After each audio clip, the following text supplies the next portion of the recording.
On vous a dit que l'histoire, c'est juste un tas de vieilles histoires.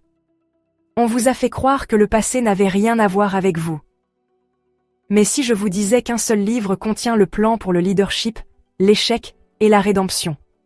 Et si l'ascension et la chute des rois anciens pouvaient nous en apprendre plus sur la vie d'aujourd'hui que n'importe quel livre de développement personnel? Bienvenue dans le monde des 2 Chroniques, où la foi façonne les nations, les choix déterminent les destins et l'espoir n'est jamais perdu. Bon, imaginez ça.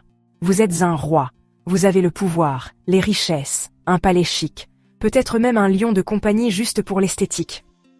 Mais voilà le hic. Tout votre règne est jugé sur une seule chose, votre fidélité à Dieu. Bienvenue aux 2 Chroniques, le best-of ultime des rois de Juda, où les bons dirigeants reçoivent des bénédictions divines. Les mauvais se prennent des claques divines.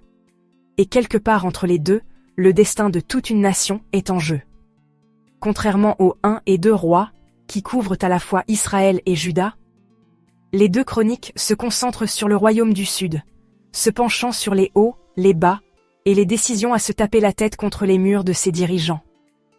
Le chroniqueur, écrivant pour la communauté juive post-exilique, n'est pas là juste pour raconter l'histoire. Il fait une déclaration théologique. Quand Juda obéit à Dieu, tout va bien.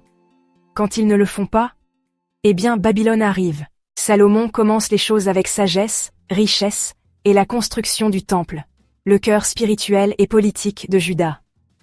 Mais ces dernières années, disons juste que trop de femmes, trop d'autels, et pas assez de sagesse résument bien la situation.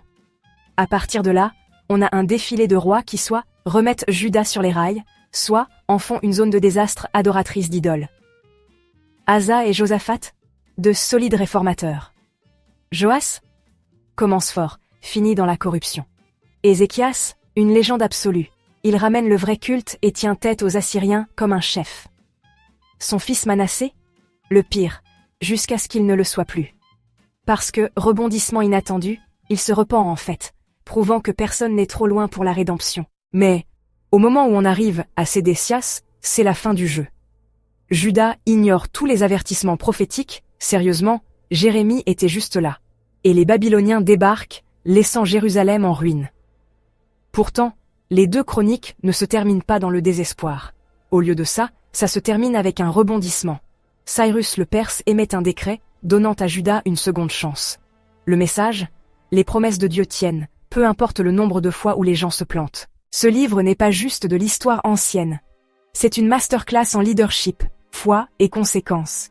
Il fait le pont entre l'Ancien Testament et la venue du Christ, pointant vers un roi plus grand, un temple plus grand, et une rédemption qui ne restaure pas seulement une nation, mais toute l'humanité. Je vous laisse en discuter dans les commentaires.